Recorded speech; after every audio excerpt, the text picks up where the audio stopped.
This week our family is sailing to the Kingdom of Tonga. These islands are secluded out here in the Pacific, but with the amount of kid boats coming this way, we will be anything but isolated. Happy birthday! My kids especially are looking forward to it. We just have to make it there first. Where are we going, Dan? Tonga! Daniel and Jack, they're gonna put up the downwind sail. Ha-ha! A little more. Hold. Yeah.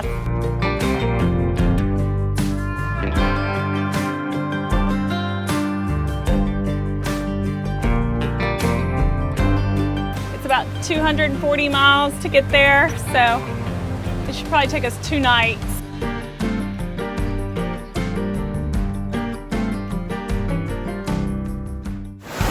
Trying to drag down just a couple of cliffs.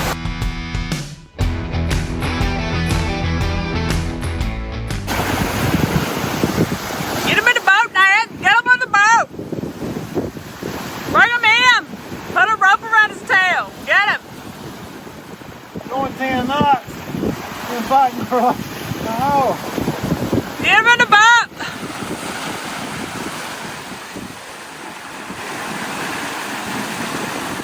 You can't reel? Reel it, reel it. Reel it, baby, reel it, reel it. Reel it, right, baby, reel it.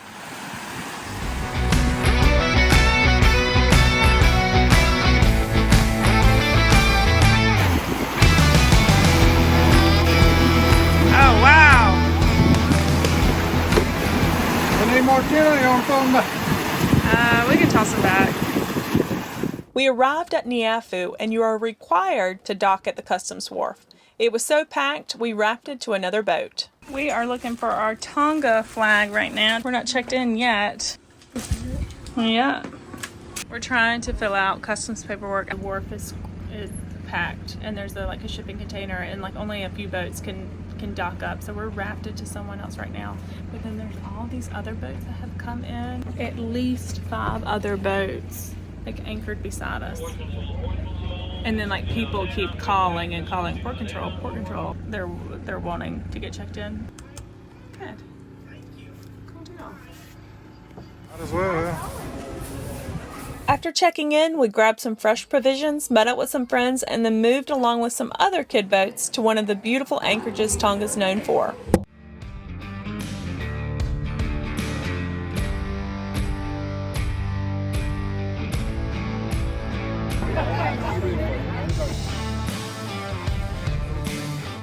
Have a good night. Bye, guys. It's a rainbow sunset.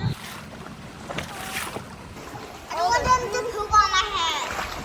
Don't poop on my head. You say that? Those are called bats. We're about to get swallowed. Water's beautiful. Let's go back and see if it's clear enough.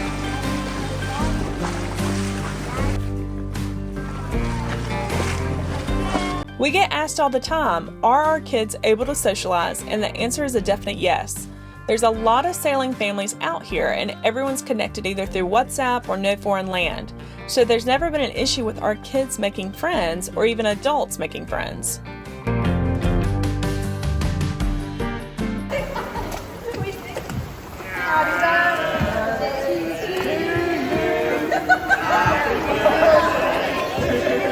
One of Jack's friends talked about how cool it would be to have his birthday cake in a cave.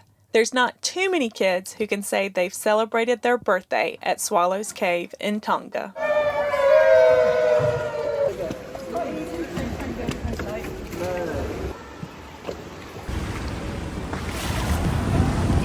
There's a little area back in there too.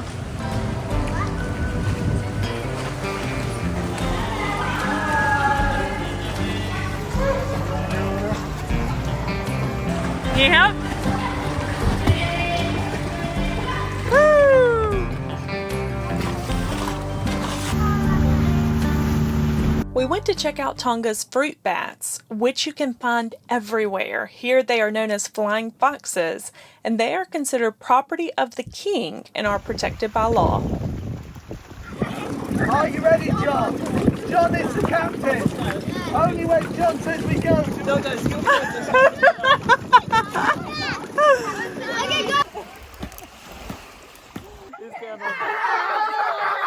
Boy, you gotta spit on it a little bit. Boy, do this bit, the finger spit too. We heard about a family that will host a Tongan feast if there's enough interest from cruisers. So we all decided to switch anchorages so we could check it out.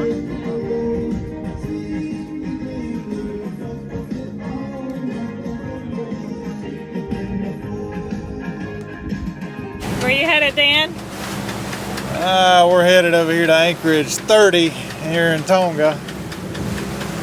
Should be a good anchorage, we hope. Hopefully it's not as rolly as the past two we've been at. I think it'll have a little more protection, but a lot of wind, so it's good for wing foiling. All the sailing families moved to this anchorage so we could keep playing with all the kids. Jack was about to quit wing foiling, and then the other kids Calder came out and went by. He's like, maybe I'll try it again. I was like, good, I'll take you back. I took him back to the calm water. And he went for a little ways, and now he said, I think I can make it back to the boat. I was like, good, I might just go back to the boat and I'll come back and check on you if I see you not getting back here or getting tired. Yeah, I think there's 5 kids out here. We're doing our visas for New Zealand in Zeta app. It's pretty good, user-friendly app so far. We're just scanning the passports, and you take a photo, then you answer like 5 or 6 questions. Go down here. I'm going downstairs. Avoid shadows. Mama's casting shadows on us. It says no smiling. Don't smile. It's so funny. Here. Yeah. Where's shadows right here?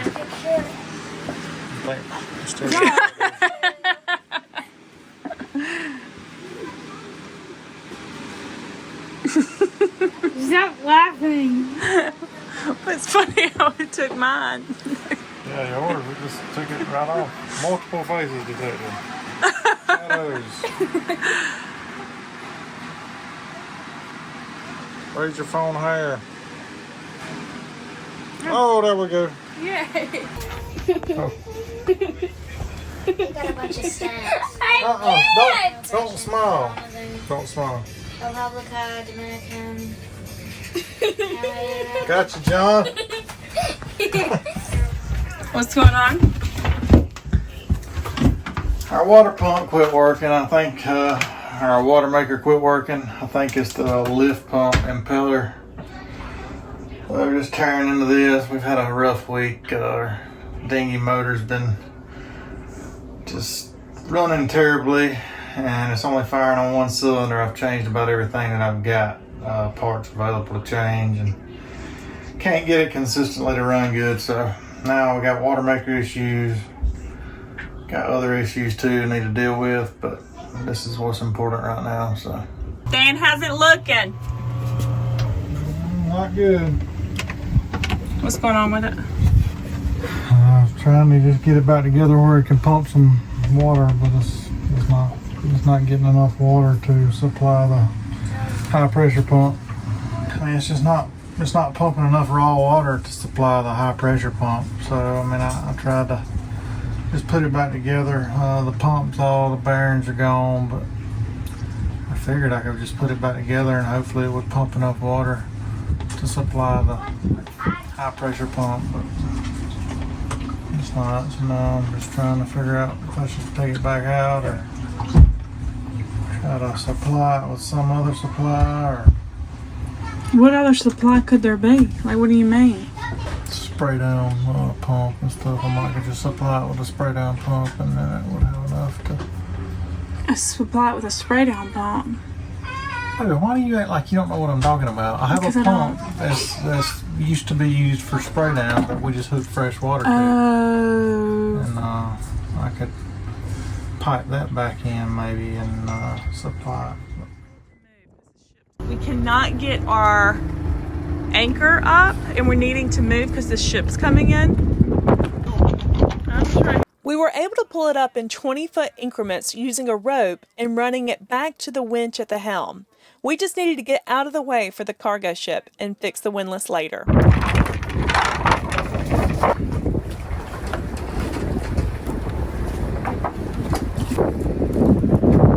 we got this rope running back to the helm. All right, Jack, you ready?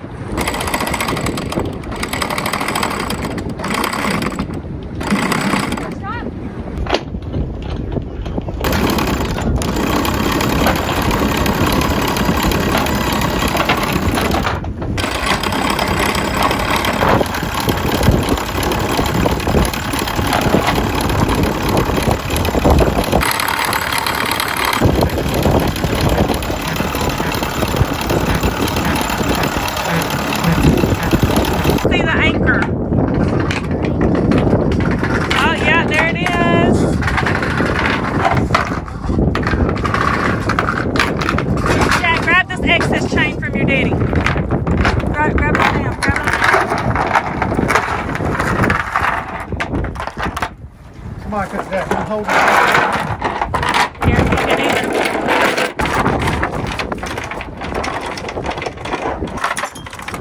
100 foot of chain is a lot of weight. Okay, so luckily, when the windlass messed up on us in Grenada last year, I kept the old windlass, and it was heavy and cumbersome, and we had to find room to store it, but luckily we kept it and we can use spare parts off of it. I've already used the motor off of it and put it on when we had issues with the motor. Now the gearbox busted on this one, so I'm going to replace it with this gearbox. And hopefully we'll get us to New Zealand so we can get something better, but I think it's going to work. Got the old gearbox bolted on, got the motor bolted back on. About to try everything out. Yep. You got crabs in there? Yep. He's blending. He blends in a lot. We're going to come back in the morning and see if they're still there. Still in there. He's climbing up the wall. Yeah. One's like, oh, there's 3 in there. One must be Chloe. Yeah. I don't think they'll ever escape that, do you? Maybe. They could dig underground and go out. What was next, Johnny? We took the dinghy to check out an uninhabited island that I think was one of the most beautiful places in all of Tonga. Sea slugs. But even in paradise, with 4 kids in tow, someone is bound to get injured. But hopefully it stays pretty minor. What happened though? I jumped from a rock and I fell and my knee hit my cheek like that. Oh, honey, I'm sorry. And then his cheeks hurt. This is what John's cheeks looking like from when he jumped off yesterday at the beach. Sit up, John. Let me get you. Oof. I'm sorry, hon. H-E-R-E. We try to do school every Monday through Friday, but not when we're on passage or underway. We use a mix of books and online resources. Our 2 oldest use teaching textbooks, which is online for math, Duolingo for Spanish, Fix-It books for grammar, and America's Story for social studies. They also journal and read daily. John and Juju use The Good and the Beautiful for math. They have a couple other books that we pick and choose from too.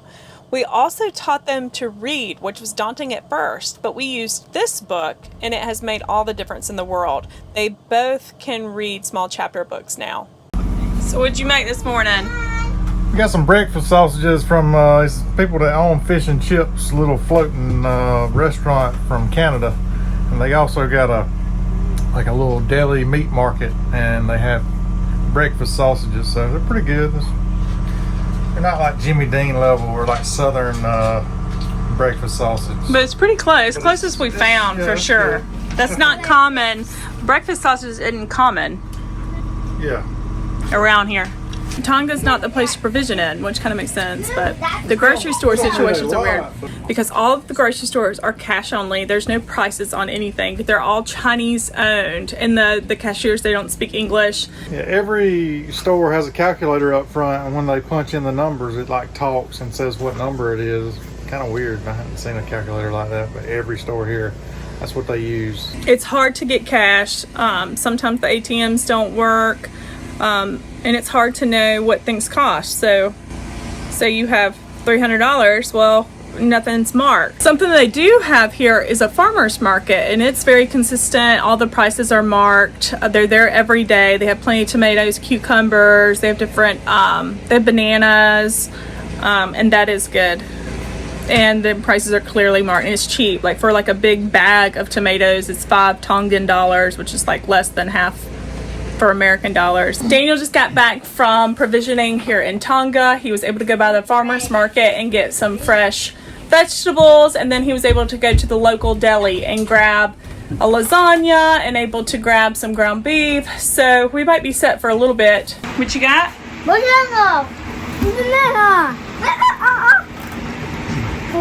Yeah, at the market, someone had some bananas that were like about to spoil, so they just threw them in my bag. It was like, take these, make some bread, or That was let really the kids nice. eat them. So I was like, how much I owe you? She said nothing. That was nice.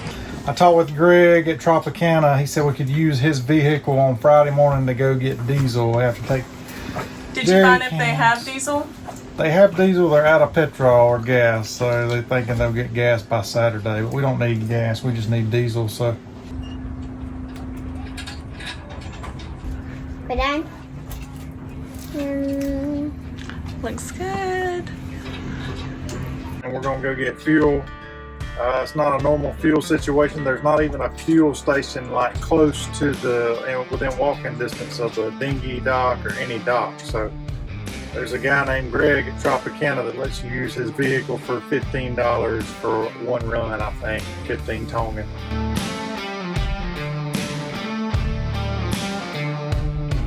It's a little aggravating having to do all this just for fuel, but it's what it is. When you're in remote places, it's good to have a lot of jerry cans so you can make a big run if you need to.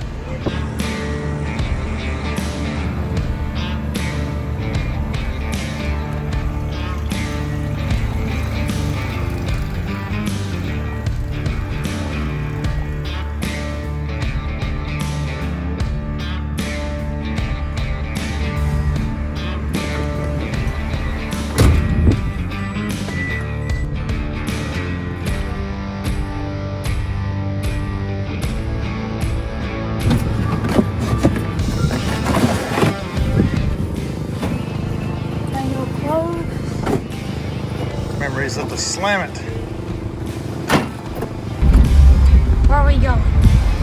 Going to get some fuel, trying to find a fuel station.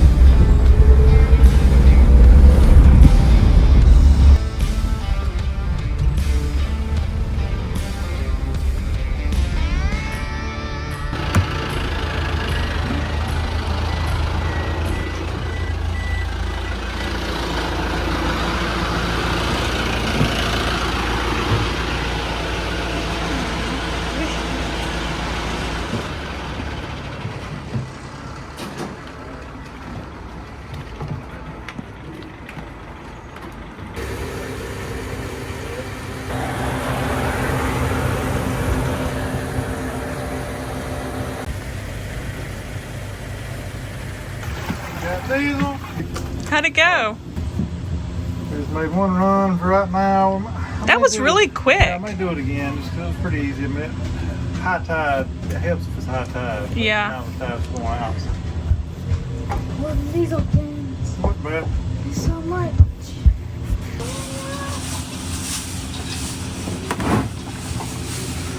What'd you think? Thought it went pretty well. I mean, for everything you have to do, I had to get a rental car. I was a little worried at first because Greg, the guy you get the rental car from, he had our battery on charge. I had the hood up and the battery on charge. So didn't know whether or not I should cut the car off at first, but I ended up cutting it off at the fuel station. It started back up. So. Thank you for watching.